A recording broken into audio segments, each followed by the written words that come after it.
Sir sir कोई इस लड़की को यहाँ अर्थी पे छोड़ गया।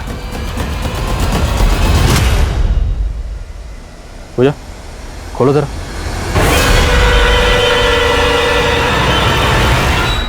गले पे स्ट्रैंगुलेशन के मार्क्स हैं और बॉडी पे इस तरह के मार्क्स हैं जैसे इसे टॉर्चर किया गया हो। सर इसका मतलब लड़की को मार के इसकी लाश को यहाँ डंप किया गया। एरिया में जितने भी शमशान हैं सब जगह पता करो, शायद इस लड़की को लीड मिले। Yes sir. नमस्कार, मैं सोनाली कुलकर्णी क्राइम पेट्रोल सतर्क में आपका स्वागत करती हूँ। जब कोई इंसान चारों ओर खतरों से घिरा हो तो दो स्थितियां पैदा होती है, या तो वो उस खतरे से तबाह हो जाए या ऐसा साहस जुटाए जो कोई उदाहरण पेश करता हो। लेकिन ये कहानी एक तीसरी स्थिति की है जिसमें अतीत और वर्तमान का एक ऐसा ताना बाना है जो सोचने पर मजबूर करता है कि क्या किसी के साथ ऐसा भी हो सकता है। मैं खुद से बहुत बातें करती हूँ लेकिन लोगों की आवाज बनना चाहती हूँ, इसीलिए मैं अपने ये मोनोलॉग्स रिकॉर्ड करती हूँ। क्या मुझ में भी स्पार्क है? कहते हैं शब्द बहुत कीमती होते हैं, पर क्या लोग मेरे इन शब्दों की कीमत समझ पाएंगे?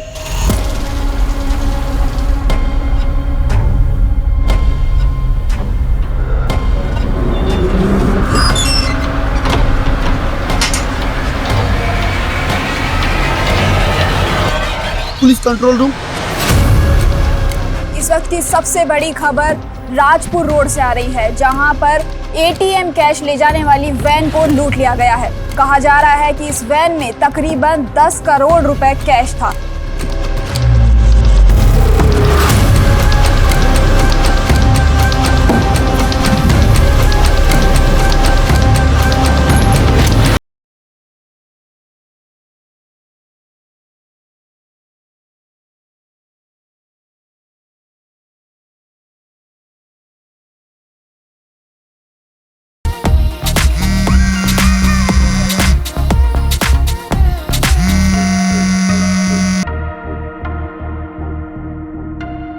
Hello hello hello.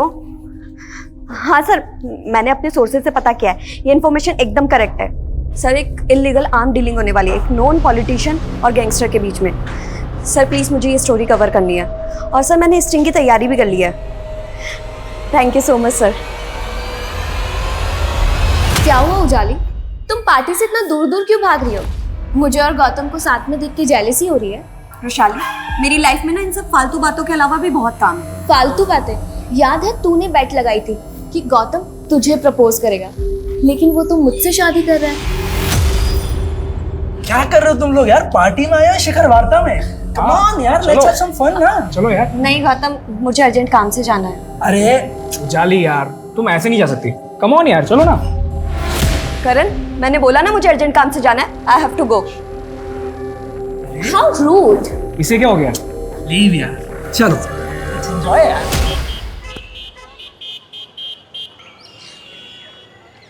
ये तीसरा कॉन्ट्रैक्ट हाथ से निकल गया है। I am damn sure company का कोई एम्प्लॉय हमारे कोटेशंस लीक कर रहा है। देखो, डिटेक्टिव करना है करो, मुझे कंपनी के हर एम्प्लॉय को इन्वेस्टिगेट करना है, समझे? पापा, ऐसा क्या हो गया आपके बिजनेस में कि आपको डिटेक्टिव करना पड़ रहा है? तेरा जर्नलिज्म क्या कम था? अब तो तेरे पापा भी ऐसी बातें करने लगे हैं कि सुनकर डर लगता है। मम्मा, अगर लाइफ में कुछ एक्साइटमेंट ना हो तो लाइफ जीने का मजा नहीं आता, है ना पापा? एक्साइटिंग की बच्ची, अपने मम्मी के कंसर्न को समझो। ये पत्रकारिता छोड़ और बिजनेस ज्वाइन कर ले। फिलहाल पापा मैं अपने जर्नलिज्म से बहुत खुश हूँ, और हाँ, मुझे चेंज करके फटाफट निकलना है कि स्टोरी कवर करनी है। मतलब तू एक और नया खतरा मोल लेने जा रही है? मम्मा, कोई खतरा मोल नहीं ले रही हूँ मैं। इतनी क्यों टेंशन लेते हो आप? डोंट मेक अस फूल बेटा, आई नो तुम अंडर कवर बन के डिस्गाइज लुक में इधर उधर जाती हो, और इस बार भी किसी मिशन पे जा रही हो।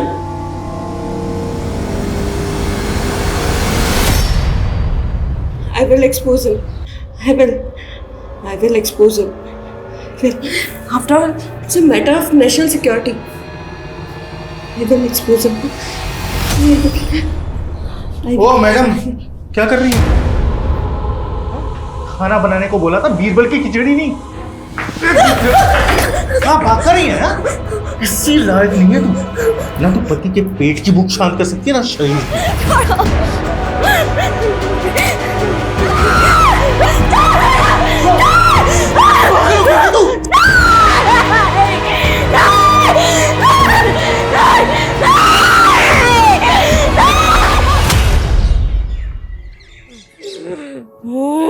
बाबा 1 महीने पहले मेरी इससे शादी हुई थी, लेकिन जब भी मैं इसके साथ संबंध बनाने की कोशिश करता हूँ ना, इसके अंदर भूत आ जाता है। बोल कौन है तू? इस लड़की के अंदर कैसे घुसा? बोल कौन है तू?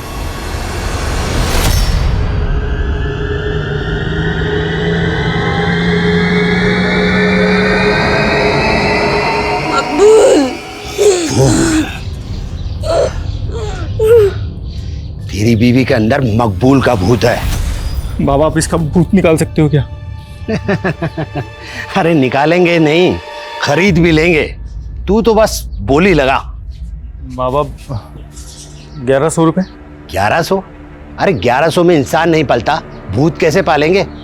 11,000 रुपए लगेंगे और गारंटी के साथ लिख कर देंगे कि तुम्हारी बीवी के अंदर मकबूल का भूत नहीं घुसे। हाँ तो देखा आपने किस तरह से भूत खरीदी केंद्र पर भूत का सौदा किया जा रहा है।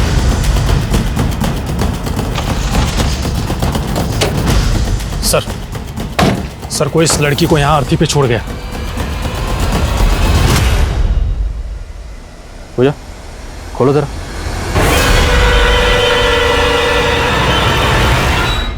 गले पे स्ट्रैंगुलेशन के मार्क्स हैं और बॉडी पे इस तरह के मार्क्स हैं जैसे इसे टॉर्चर किया गया हो। सर इसका मतलब लड़की को मार के इसकी लाश को यहाँ डंप किया गया। एरिया में जितने भी शमशान हैं सब जगह पता करो, शायद इस लड़की को लीड मिले। Yes sir.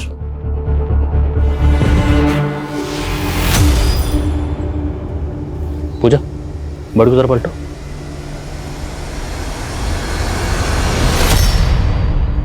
तीन साल पुराना न्यूज़पेपर, कौन हो सकती है ये लड़की?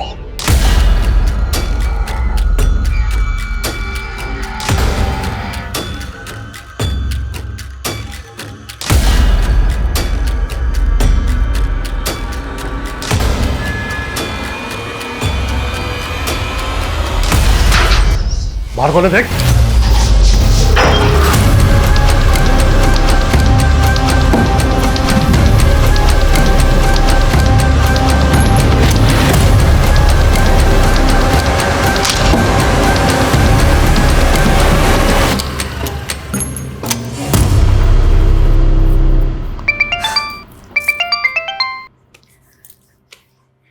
यस बॉस, काम हो गया। मैं अभी आपको फुटेज सेंड करती हूँ।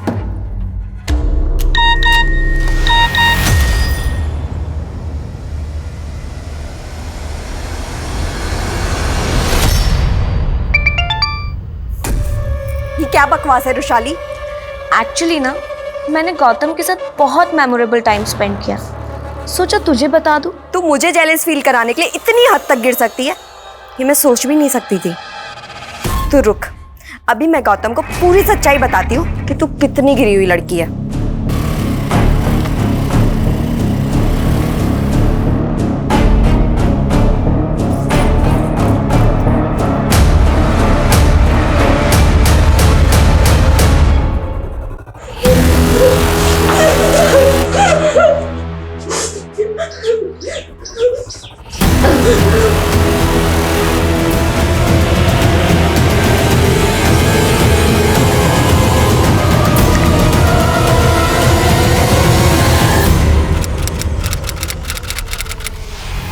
सर जिस लड़की की लाश हमें अर्थी पर मिली थी उसकी पहचान से जुड़ी कोई भी इंफॉर्मेशन नहीं मिल रही है और मिसिंग कंप्लेंट से भी कुछ पता नहीं चल रहा है। और सर उस एरिया के आसपास सभी शमशान घाट में पता किया, वहां से भी कोई क्लू नहीं मिल रहा।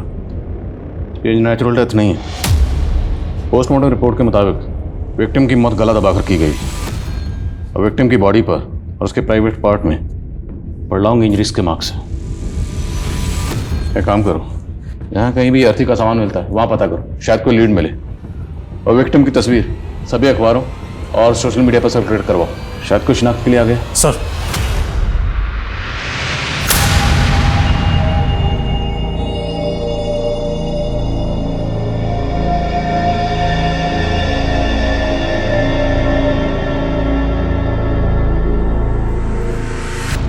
सुनीता, हाँ? ये देख, ई न्यूज़पेपर में क्या छपा है?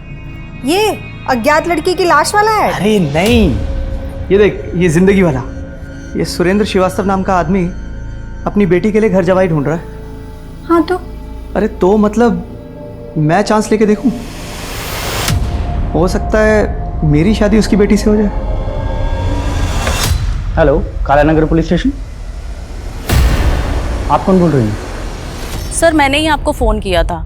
जिस लड़की का फ़ोटो आपने अखबार में छापा था वो हमारी पड़ोसी है। वो अपने पति के साथ यहाँ रहती है, पर कुछ दिनों से उसके घर में ताला लगा है सर।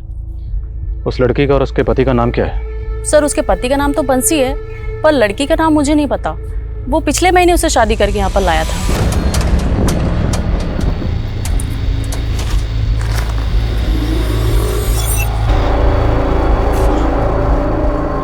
आ जाओ, डरो मत, इधर।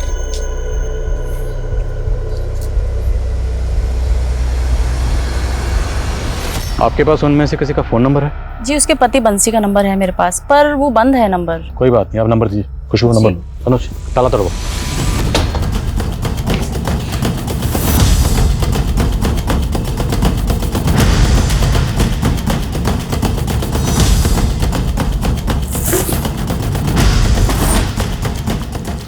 सर, बंसी की पासबुक मिली है।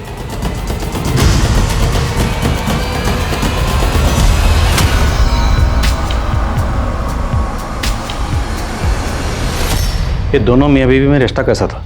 क्या बंसी अपनी बीवी को मारता पीटता था? सर, उनके रिश्ते के बारे में तो मैं ज़्यादा नहीं जानती। सर, वो लड़की घर से बाहर ही नहीं निकलती थी, काफ़ी डरी डरी भी रहती थी वो। सर, हमारे माँ बाप काफ़ी पहले ही गुजर गए थे। मेरी बहन सुनीता के अलावा मेरा और कोई नहीं है। बस हम दोनों भाई बहन मिलकर ही पापा का पुश्तैनी बिजनेस संभालते हैं। कितना टर्नओवर है बिजनेस का? करीब 1.5 करोड़। छोटा सा ही बिजनेस है। मैं पैसे से इंसान को नहीं तोलता। मैं खुद करोड़ों का मालिक हूँ, पर मेरी बेटी मेरे लिए सब कुछ है। वो शादी के बाद मुझे छोड़कर नहीं जाना चाहती, इसीलिए मैं उसके लिए घर जमाई ढूंढ रहा हूँ। जी वो सब तो ठीक है, लेकिन आपकी बेटी है कहाँ? अभी बुलाता हूँ। जयंती,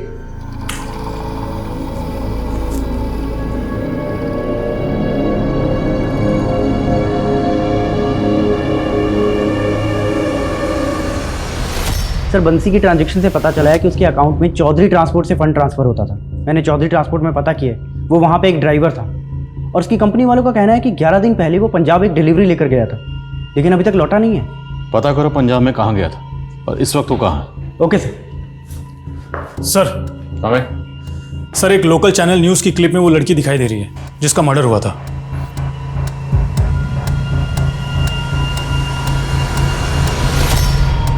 सर, ये क्लिप करीब 3 महीने पुरानी है। जिस तरह से इस विक्टिम की बॉडी हमें अर्थी पर मिली, कहीं ये किसी उटपटांग तंत्र मंत्र के शिकार तो नहीं हुई? पता करो ये वीडियो कहाँ से अपलोड हुआ, इसका सोर्स क्या है। Yes sir.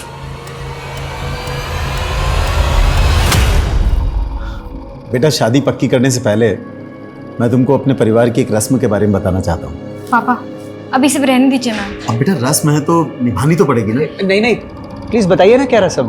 बेटा, रस्म ये है कि हमारे यहाँ लड़का जब घर जमाई बन के आता है तो वो दहेज लेकर आता है। वैसे यहाँ भगवान का दिया सब कुछ है, पर तुम 11 लाख रुपए नकद दे देना। उस पैसे से मैं तुम दोनों के नाम से दान पुण्य कर दूंगा। देखा, मुझे पहले ही लगा था अखबार में घर जमाई का ऐड देने वाले लोग फ्रॉड होते हैं, और अब अगर इन्हें पैसे दे दिए तो ये हमें चपेट लगा के निकल जाएंगे।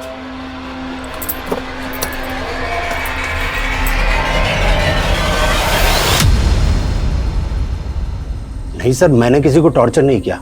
यहाँ लोग अपनी श्रद्धा से अपना भूत उतरवाने के लिए आते हैं। जिस लड़की का तूने भूत उतारा था ना, उसका रेप हुआ और कत्ल हुआ। अब सीधा सीधा ये बता कि तेरा इसमें क्या लेना देना, वरना तेरा भूत उतार दूंगा। सर आगे कुछ मत बोलिए। सर ये लड़की 3 महीने पहले यहाँ आई थी, इसका मर्डर हो गया तो मैं क्या कर सकता हूँ सर। ये लड़की यहाँ पर अकेली आई थी? नहीं सर, इसका पति से यहाँ लाया था। पति? अनुज, इस आदमी के साथ आई थी? नहीं सर, ये नहीं, कोई दूसरा आदमी था। दूसरा आदमी? हाँ सर। सर आप उस वीडियो में देखिए ना, वो आदमी दिखाई दे रहा है। पक्का यही आदमी इस लड़की को यहाँ लेकर आया था? जी सर। कौन है आदमी, कहाँ रहता है? सर मुझे नहीं पता, यहाँ तो लोग बाग दूर दूर से आते हैं। अब कौन कहाँ रहता है मुझे क्या मालूम।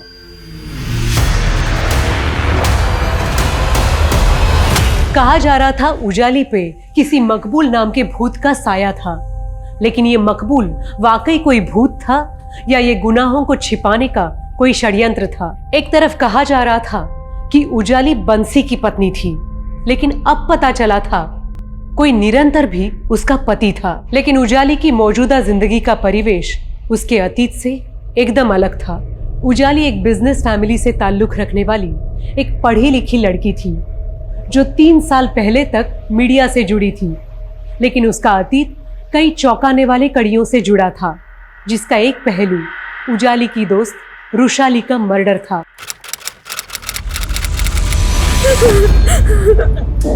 क्या हुआ उजाली, तुम रो क्यों रही हो? क्या हुआ बेटा? बोलो ना, बोलो बेटा।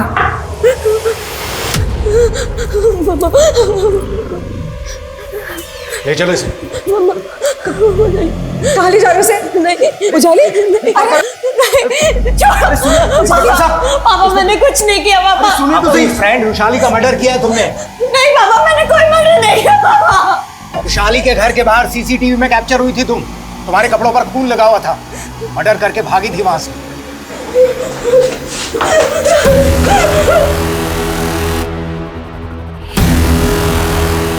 मारो गाड़ी में से। नहीं पापा मैंने कोई मर्डर नहीं किया पापा, प्लीज नहीं पापा। उजाली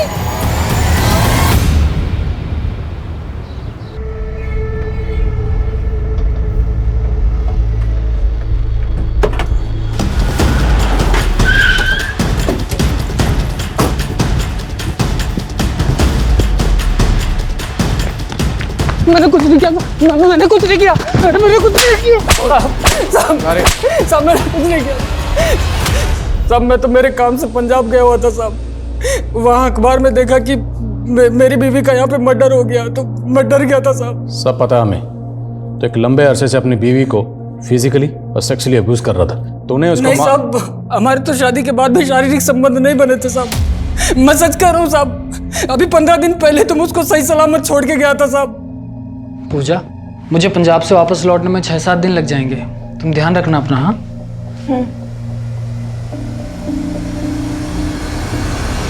साहब, आप चाहे तो पता कर लीजिए, मैं पिछले 15 दिन से पंजाब में ही था साहब।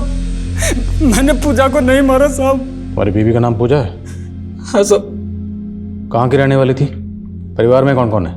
उसके परिवार का कुछ पता नहीं था साहब।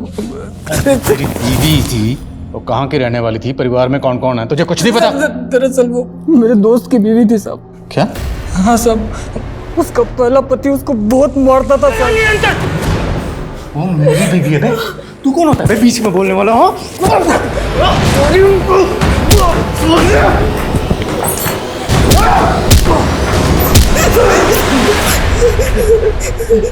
चलो पूजा, चलो यहाँ से। वो कभी ना चाहता तो पूजा को कहीं भेज देता साहब, इसलिए मैं उसे बचा के अपने साथ ले आया साहब।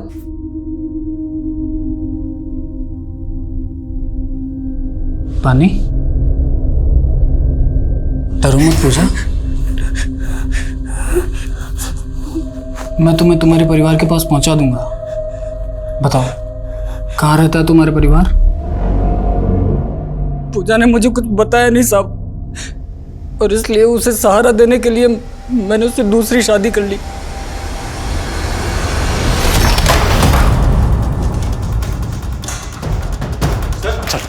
चल हुआ क्या सर? लेके जाओ सर। नहीं बात तो सुनो सर, लेकिन हुआ क्या है?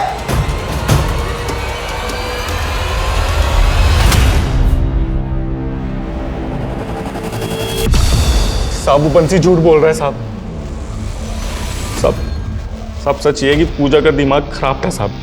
उल्टा मैं तो उसका इलाज करवा रहा था। तो उल्टा इलाज करवा रहा था उसका।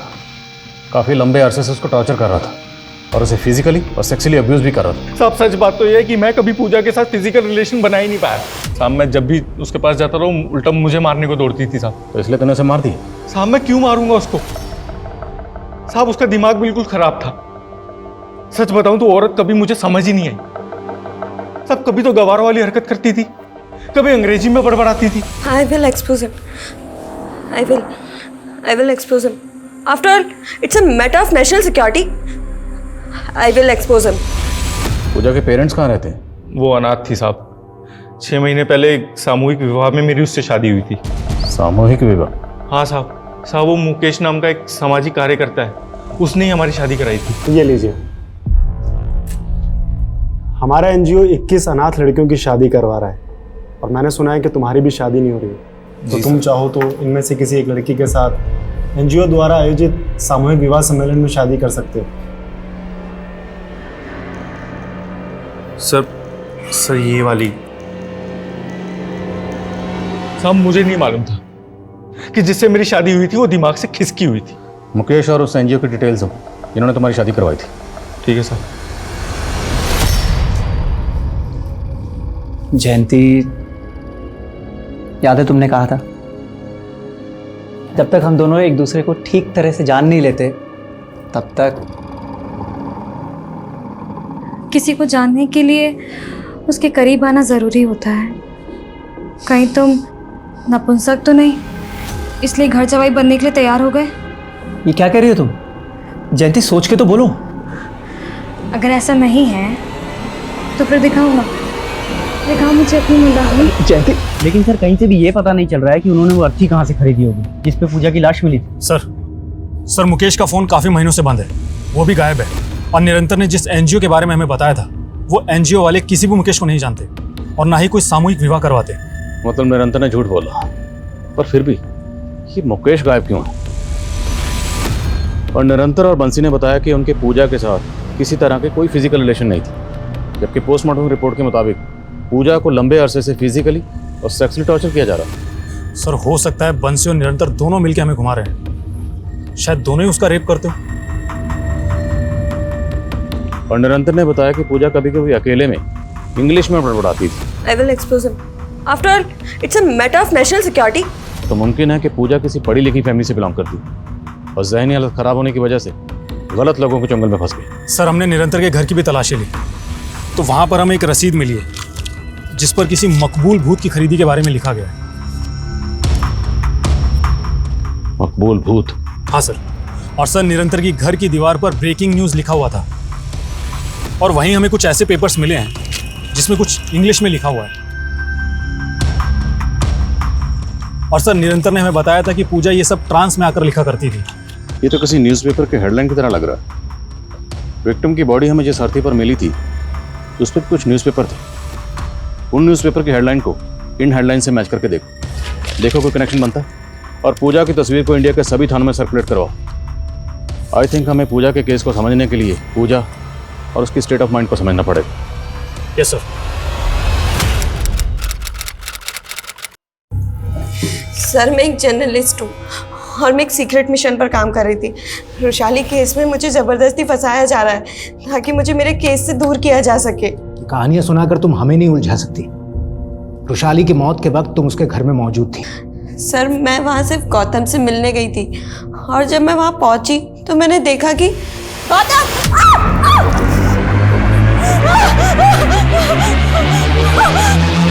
और इसी वजह से मेरे कपड़ों पर खून लग गया और कपड़ों पर खून लगने की वजह से मैं घबरा गई। मुझे कुछ समझ नहीं आया, मैं अपने घर चली गई। बस मैंने ये गलती कर दी। मुझे उसी वक्त आप लोगों को कॉल करना चाहिए था। लेकिन किया नहीं। तुम्हारा मोबाइल भी चेक करवाया हमने। ये वीडियो दिखा के ब्लैकमेल कर रही थी ना तुम रुशाली को? नहीं सर, बल्कि ये वीडियो रुशाली ने खुद मुझे भेजा था। झूठ मत बोलो। तुम्हारे खिलाफ गौतम ने भी स्टेटमेंट दिया है। सर एक बार पहले उजाली ने मुझे प्रपोज किया था लेकिन मैंने उसे क्लियर कर दिया था कि मैं रुशाली से प्यार करता हूँ। इसी जेलसी के चलते तुमने रुशाली का मर्डर? नहीं सर, ट्रस्ट में मैंने किसी को नहीं मारा, मैंने किसी का खून नहीं किया है सर।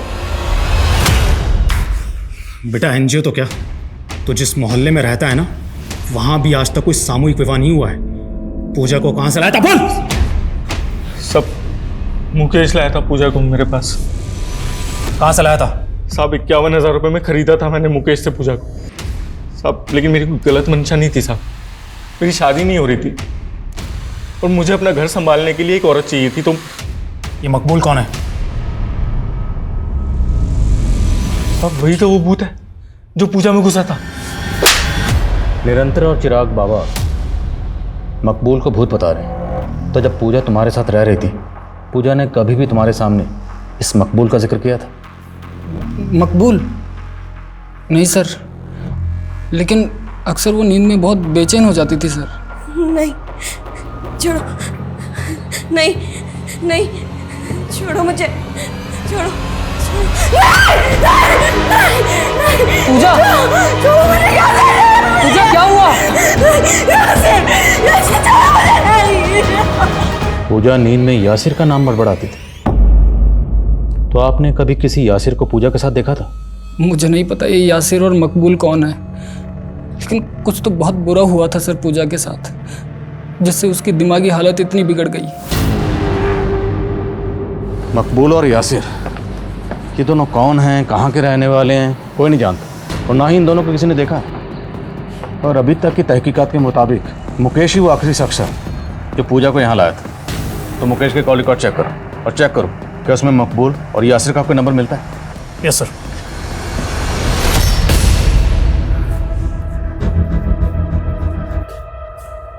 दिनेश, तेरा जयंती से कोई झगड़ा हुआ क्या? झगड़ा नहीं तो पापा। जयंती का सुबह से कुछ पता नहीं, फोन भी स्विच ऑफ आ रहा है, पता नहीं कहाँ चली गई। सुबह से गायब है, कहाँ जा सकती है? हेलो जी, बोल रहा हूँ। क्या? नहीं, देखो तुम मेरी बेटी को, मेरे पास इतना रुपए नहीं है भाई। हेलो हेलो पापा, कौन था ये? बेटा, किसी ने जयंती को किडनैप कर लिया है और फिरौती में 5 करोड़ रुपए मांग रहा है। व्हाट? पापा, हमें तुरंत पुलिस को इन्फॉर्म करना चाहिए। आइए नहीं, नहीं पापा। उसने धमकी दी है कि अगर हमने ऐसा किया तो जयंती को। क्या करूं? कितना भी जोर लगा लूं पर 2 करोड़ से ज्यादा का इंतजाम नहीं कर सकता मैं। तू कुछ करना बेटा। पापा, मैं इतने पैसे। बीवी है वो तेरी, अरे अपनी बीवी के लिए इतना नहीं कर सकता? किडनैपर ने हमें केवल 24 घंटे की मोहलत दी है बेटा। पापा, आप फिक्र मत कीजिए, मैं कुछ करता हूं। सर, मुकेश के सीडीआर में किसी यासिर और मकबूल का नंबर नहीं मिला है, बल्कि उसके सीडीआर में कई फेक आईडीज के नंबर्स हैं। अगर मुकेश ने पूजा को किसी को बेचा था तो जाहिर है वो सेक्स रैकेट और ह्यूमन ट्रैफिकिंग से भी जुड़ा होगा। एक काम करो, एरिया के जितने भी ब्रोथल सब जगह चेक करो और ह्यूमन ट्रैफिकिंग से जुड़े केसेस स्टडी करो, शायद इस मुकेश को लीड मिले। Yes sir. सर, हमें सर कानपुर पुलिस से पूजा की एक इन्फॉर्मेशन मिली। उनका कहना है कि ये लड़की पूजा नहीं बल्कि उजाली नाम की एक जर्नलिस्ट थी सर, जो किसी रुशाली नाम की लड़की के मर्डर केस में प्राइम सस्पेक्ट भी थी। और सर, ये उजाली उस मर्डर केस में बेल पर थी, जिसके बाद से वो फरार है। तब से कानपुर पुलिस इसकी तलाश कर रही है। तो मतलब हमारे केस की विक्टिम मर्डर केस की सस्पेक्ट थी।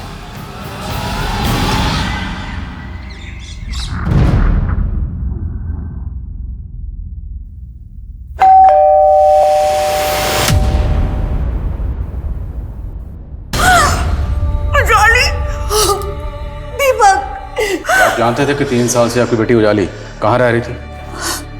सर, मैं तो खुद पिछले 3 साल से इसको ढूंढ रहा हूँ, लेकिन ये एक मर्डर केस में एब्सकॉन्डिंग है, राइट? मेरी बेटी बेकसूर थी, कोर्ट ने उसको जमानत भी दी थी।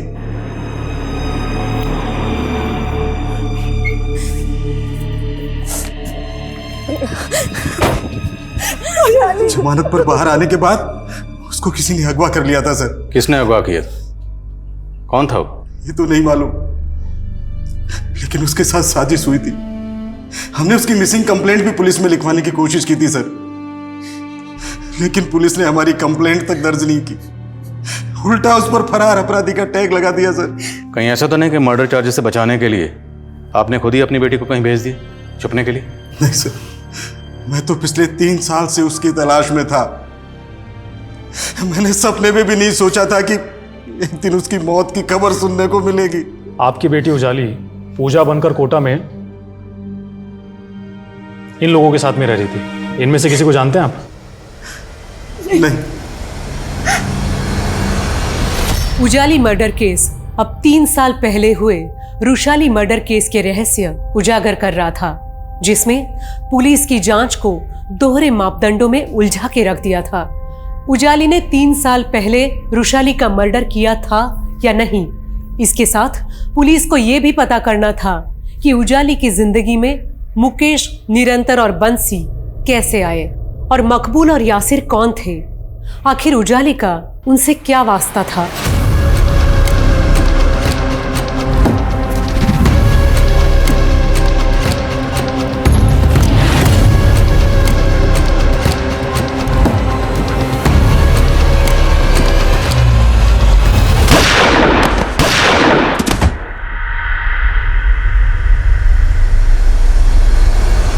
सर 7 दिन पहले राजपुर रोड पर जो एटीएम कैश वैन लूटी गई थी, उस केस में राजपुर पुलिस ने मकबूल और यासिर नाम के इन 2 क्रिमिनल्स को जीरो डाउन किया है जिन्होंने ये लूट की थी।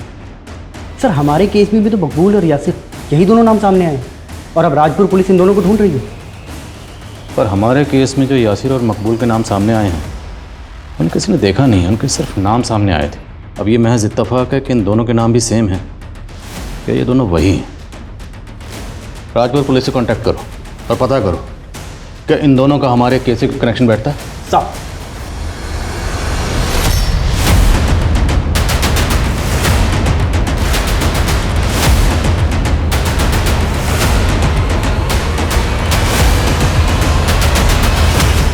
सर, उशाली मर्डर केस में रुशाली के जिन दोस्तों के स्टेटमेंट लिए गए थे उनसे तो यही पता चला है कि उजाली की कभी भी रुशाली से नहीं बनती थी। और सर, उजाली जब बेल पर रिहा हुई थी तो उसने लास्ट कॉल किसी करण नाम के लड़के को किया था। और सर, करण ने कानपुर पुलिस को काफ़ी हैरान करने वाले स्टेटमेंट दिए थे। उजाली ने जब मुझे लास्ट टाइम कॉल किया तो उसने मुझसे फेवर मांगा था। उसने मुझसे कहा कि मैं अपने क्रेडिट कार्ड से उसके बेंगलोर जाने के लिए फ़्लाइट की टिकट बुक कर दूँ। लेकिन सर, ऐसा करके मैं फंसना नहीं चाहता था, इसलिए फिर मैंने कोई टिकट बुक ही नहीं की। करण के स्टेटमेंट के बाद कानपुर पुलिस ने उजाली को बेंगलोर में भी ढूंढने की कोशिश की थी। भले ही कानपुर पुलिस की ये थ्योरी है कि उजाली ने रुशाली का मर्डर किया और फरार होगी, लेकिन रुशाली मर्डर केस में सस्पेक्ट तो रुशाली का मंगेतर गौतम भी था। अब चूंकि उजाली कहीं गायब होगी तो सारा शक उसी पे आ गया और गौतम को मिल गई क्लीन चिट। तो सर, उजाली को गायब करने में गौतम का भी हाथ हो सकता है? मुमकिन है, या ये भी मुमकिन है कि उजाली खुद ही कहीं गायब हो गई और वो पागलपन वो सिर्फ महज उसका एक ड्रामा। आई थिंक हमें रुशाली मर्डर केस से जुड़े लोगों को भी इन्वेस्टिगेट करना चाहिए। हो सकता है उन्हीं में से किसी ने उजाली को गायब किया और उसका मर्डर भी कर दिया। नेताजी, वो जर्नलिस्ट उजाली, उसके मर्डर केस वाली पुलिस अब रुशाली मर्डर केस में दिलचस्पी ले रही है। कहीं ऐसा ना हो कि वो उजाली का लिंक ढूंढते ढूंढते हम तक पहुंच जाए। सर, उजाली 3 साल से गायब थी। अब अगर उसकी लाश मिली है तो इसका मतलब ये तो नहीं कि उसने रुशाली का मर्डर नहीं किया होगा। एक बात बताओ, तुम और रुशाली दोनों लिव इन रिलेशनशिप में थे ना? हाँ सर। तो उजाली के फ़ोन पर तुम्हारा और रुशाली का एक वीडियो मिला था, जो भेजा तो गया था रुशाली के फ़ोन से, पर हो सकता है वो वीडियो तुमने भेजा ताकि उजाली को फंसा सको। नहीं सर, मैंने ऐसा कुछ भी नहीं भेजा था। वो लड़की एक क्राइम रिपोर्टर थी। हो सकता है उसके क्रिमिनल्स के साथ कनेक्शन रहे हो जो उसे 3 साल से प्रोटेक्शन दे रहे थे। तो मतलब तुम उन क्रिमिनल्स को जानते हो? नहीं सर, मैं तो बस वो कह रहा हूँ जो यहाँ के लोकल न्यूज़पेपर्स में छपा था उजाली के गायब होने के बाद। और सर, खबरी से एक इन्फॉर्मेशन मिली है। मुकेश एक लड़की का सौदा करने के लिए दौलतपुर आने वाला है। उठाओ सर। Yes sir. अरे और कितना वेट कराएगा? कब से वेट कर रहा हूँ, लड़की कब आएगी? हाँ,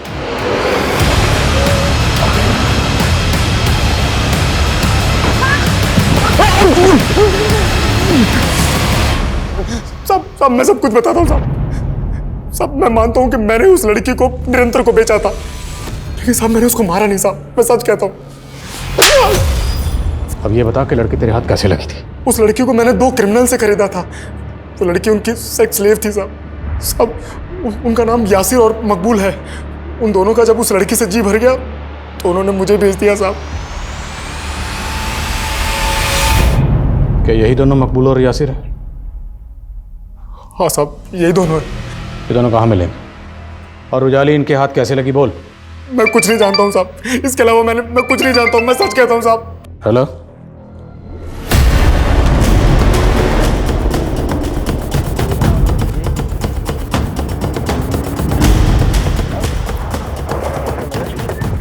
सर, एक राहगीर ने इस लड़की की लाश को देखा और उसके बाद हमें फ़ोन किया।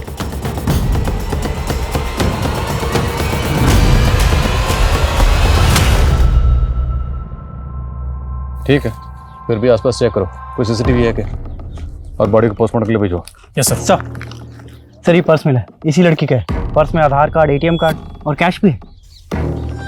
ज्वेलरी भी इंटैक्ट है, कैश नहीं लूटा गया, तो मतलब मकसद लूटपाट तो नहीं हो सकता।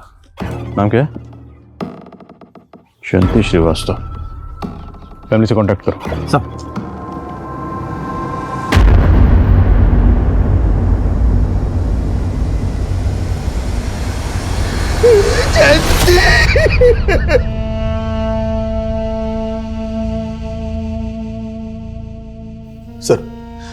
पक्का मेरी बेटी का मर्डर मेरे दामाद ने करवाया सर, और उसी ने मेरी बेटी का किडनैप भी करवाया था। तो जब आपकी बेटी किडनैप हुई थी तब आपने पुलिस कंप्लेंट क्यों नहीं की? मुझे किडनैपर ने धमकी दी थी सर। मैं सब कुछ वैसे ही करता रहा जो मेरा दामाद मुझे बोलता रहा। उल्टा उसने मेरा भरोसा जीतने के लिए 5 करोड़ की फिरौती में से 1.5 करोड़ रुपए का इंतजाम भी किया, और उसके बाद वो रुपए लेकर गायब हो गया सर। आपके पास आपके दामाद की कोई तस्वीर वगैरह है? हाँ सर, ये मेरा दामाद दिनेश और ये उसकी बहन सुनीता। मैं इनके घर भी गया था सर, पर पता चला ये लोग किराए के मकान में रहते थे, वहां से खाली करके जा चुके हैं sir.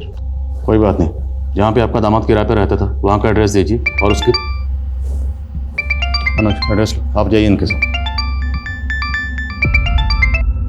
Ansari sir, Rajpur police को मकबूल और यासिर की लाश मिली, लेकिन सर उन्हें उनके पास से लूट का पैसा नहीं मिला। ये कोई बड़ा गेम है। मकबूल और यासिर को इसलिए मारा गया ताकि हमें पता ही ना चले कि उजाली उनके जंगल में कैसे पहुंचे। ये जो भी है, उजाली की प्रेजेंट लाइफ या उसके 3 साल पहले की ज़िंदगी से जुड़ा हो सकता है। एक काम करो, राजपुरा पुलिस से यासिर और मकबूल दोनों की डिटेल्स निकलो। Okay sir. क्या आपने सच में 3 साल पहले उजाली को इस केस से बचाने के लिए कहीं छुपा दिया था? ये क्या बोल रही हो तुम सुमन? अगर आप उसे बचाना चाहते थे तो फिर उसका मर्डर कैसे हो गया? किसने मारा उसे? किसने मारा मेरी बच्ची को? हाँ ठीक है, जैसे पता चलता मुझे बताओ। सर, मैं जयंती के फादर को जयंती की ज्वेलरीज और कैश हैंड ओवर कर रहा था तो उन्होंने उसमें से रिंग लेने से मना कर दिया।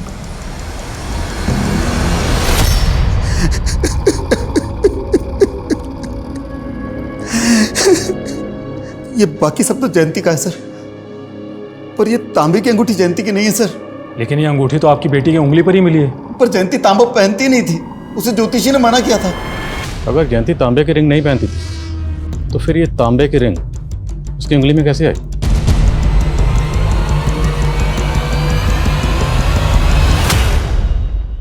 काम करो, उजाली के बॉर्डर पे हमें जो जो सामान मिला था वो सामान लेकर आओ तुरंत। Yes sir.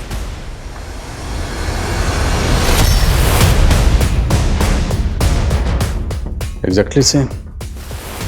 अब क्या ये महज इत्तेफाक है कि दोनों विक्टिम्स ने सेम अंगूठियाँ पहनी हुई थी, या फिर इन दोनों केसेस की कहानियाँ इन दो अंगूठियों में कहीं छुपी हुई?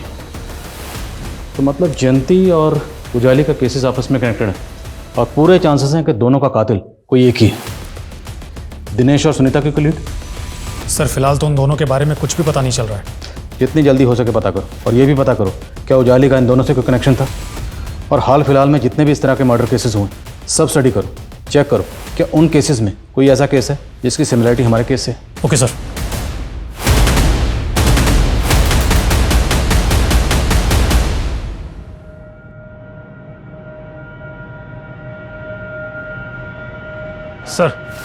सर, मैंने रुशाली और उजाली के कॉलेज टाइम के कई दोस्तों से पूछताछ की। सर, पूछताछ में एक नया ही एंगल सामने आया जो कि करण के खिलाफ जाता है।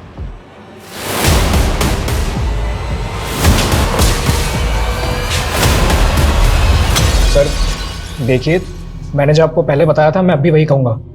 उजाली का जब लास्ट टाइम कॉल आया था तो वो बैंगलोर जाने की फ्लाइट की 3 साल से तो यही रट लगा रहा है। एक बात बता, रुशाली का अफेयर तो तेरे साथ था, फिर वो गौतम से शादी क्यों कर रही थी?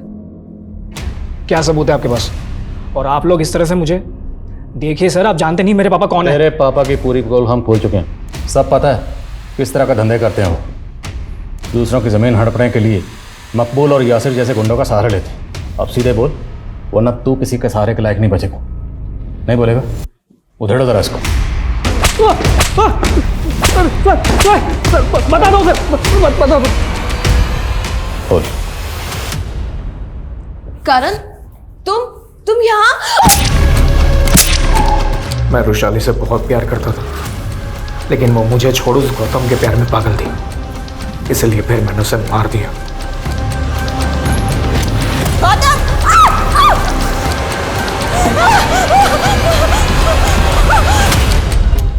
सर, फिर उजाली जमानत पे बाहर आई और अपने आप को इनोसेंट साबित करने के लिए वो मुझ पे शक करने लगी। उसने मुझे फ़ोन पे धमकाया कि वो मुझे फंसा देगी, और ऐसा कुछ हो इससे पहले ही मैंने उसे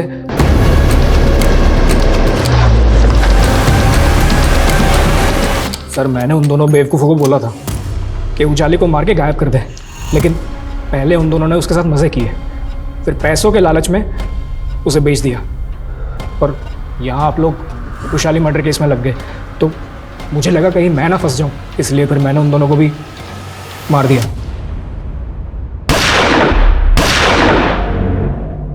मैं मानता हूँ कि मैंने वैशाली को मारा था, पर उजाली 3 साल से कहाँ है मुझे नहीं पता। मैंने नहीं मारा उसे सर, यकीन कीजिए सर, मैंने नहीं मारा उसे। सर मुझे 3 अलग अलग एरिया के 3 मर्डर केसेस के बारे में पता चला, जिसमें विक्टिम की उंगली पर ठीक वैसे ही तांबे की अंगूठी मिली थी और सभी औरतें थीं और सबको गला दबा कर मारा गया था। और तीनों केसेस में क्रिमिनल को लीड? हाँ सर एक विक्टिम को मर्डर से पहले एक लड़के के साथ में देखा गया था, उसका स्केच भी बना था। सर आज तक इस लड़की की पहचान नहीं हो पाई है। सर ये दिनेश और सुनीता तो बहुत पहुंची चीज़ निकले सर। सर ये दोनों भाई बहन नहीं हैं, बल्कि पति पत्नी हैं, और इन्होंने कई शहरों में कई फ्रॉड किए हैं सर। दिल्ली, गुजरात और एमपी की पुलिस इन्हें कई सालों से ढूंढ रही है। देखा स्वीराज, कैसे 11 लाख देके मैंने करोड़ों अंदर कर लिए। सो अब क्या प्लान है? जाने मन अगला प्लान ये है कि इस बार मैंने शादी की थी, अगला बकरा किसी लड़के को बना के उससे तुम शादी कर लेना। क्यों?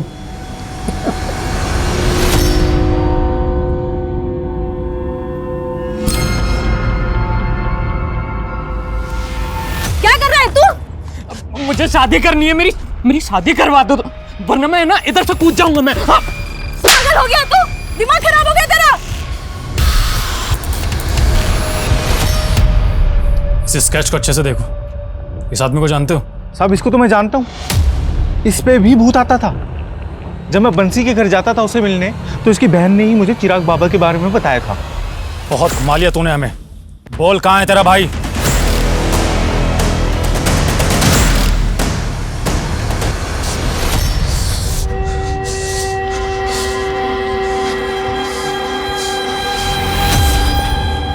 शादी नहीं करेगी ना मुझसे?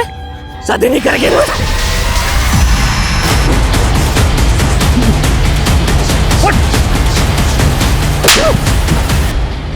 मैंने किसी को नहीं मारा साहब, वो मेरे बाप ने इन सब का मर्डर किया।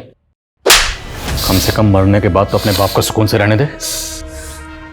नहीं साहब, वो मेरा बाप मरा नहीं है कमीना, उसका भूत है ना साहब, वो मेरे अंदर आता है रोजाना, बोलता है कि मैं ना खा रहा हूँ, निकम्मा हूँ, और कोई लड़की मुझसे शादी नहीं करेगी साहब। हाँ, और मैं जब भी किसी लड़की को पसंद करता हूँ ना साहब, मार देता है। वो पूजा है ना साहब, उसको भी मेरे बाप के भूत ने मार दिया। तूने बताया नहीं ना मुझसे शादी कब करने वाली है? मैं तेरे लिए सगाई की अंगूठी भी लेकर के आऊँ। बोल, छोड़ो मुझे।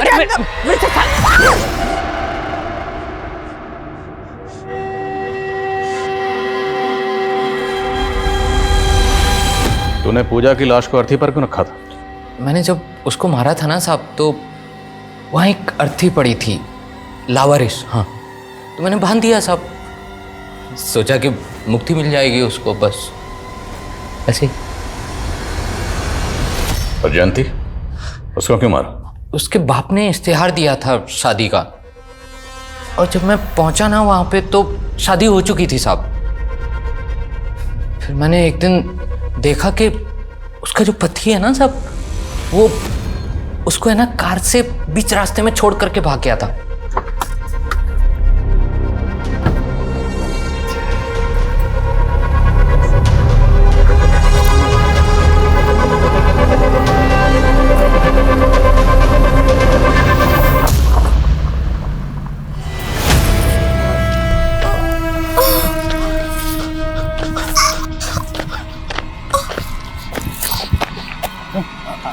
आपके लगी तो नहीं? मैं पर्स उठाता हूँ।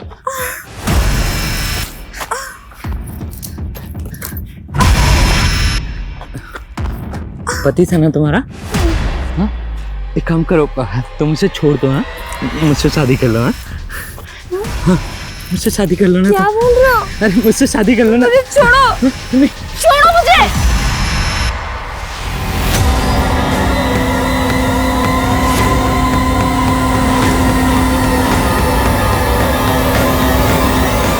आप ना मेरी शादी करवा दो, फिर कोई नहीं मरेगा।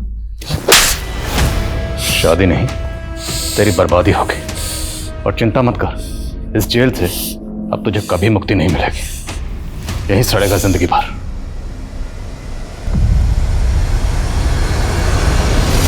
रेडी? Shall we take? या रेडी, रोल, रोलिंग, एक्शन। हर जुर्म का कोई ना कोई आफ्टर इफेक्ट जरूर होता है, जिसका असर विक्टिम के साथ साथ उसके घर वालों को भी भुगतना पड़ता है। और साथ ही हर केस हमें भी कुछ ना कुछ जरूर सिखाता है। रुशाली मर्डर केस की तहकीकात कई सवाल खड़े करती है, जिसमें एक सवाल यह है कि आखिर क्यों उजाली को 3 साल तक गुमनामी की जिंदगी गुजारनी पड़ी, जिसका खामियाजा उसे शवेंदु जैसे मुजरिम के जुर्म का शिकार होकर करना पड़ा। कोई भी तहकीकात जब तक अपने सही अंजाम तक नहीं पहुंचती, उसका असर इतना ही भयानक होगा। इसलिए हम चाहते हैं कि दिनेश और सुनीता जैसे मुजरिमों को जल्द से जल्द गिरफ्तार करें, ताकि किसी और बेगुनाह का अंजाम जयंती और उजाली जैसा ना हो। ये केस हमें ये सोचने पर भी मजबूर करता है कि भूत प्रेत जैसे अंधविश्वास अक्सर गुनाहों को फैलने फूलने का मौका देते हैं। शिवेंदु को मानसिक उपचार की जरूरत थी। अगर उसे एसाइलम भेजा जाता तो शायद इस केस में ये स्थिति पैदा नहीं होती। अब मैं सोनाली कुलकर्णी आपसे विदा लेती हूँ। फिर मिलेंगे एक नए केस के साथ क्राइम पेट्रोल सतर्क में। तब तक अपना और अपने परिवार का ख्याल रखिए। आप जानते हैं हम सब एक मुश्किल दौर से गुजर रहे हैं। कृपया मास्क पहने, सैनिटाइजर का इस्तेमाल करें और उचित दूरी बनाए रखें। देखते रहिए क्राइम पेट्रोल सतर्क। जय हिंद।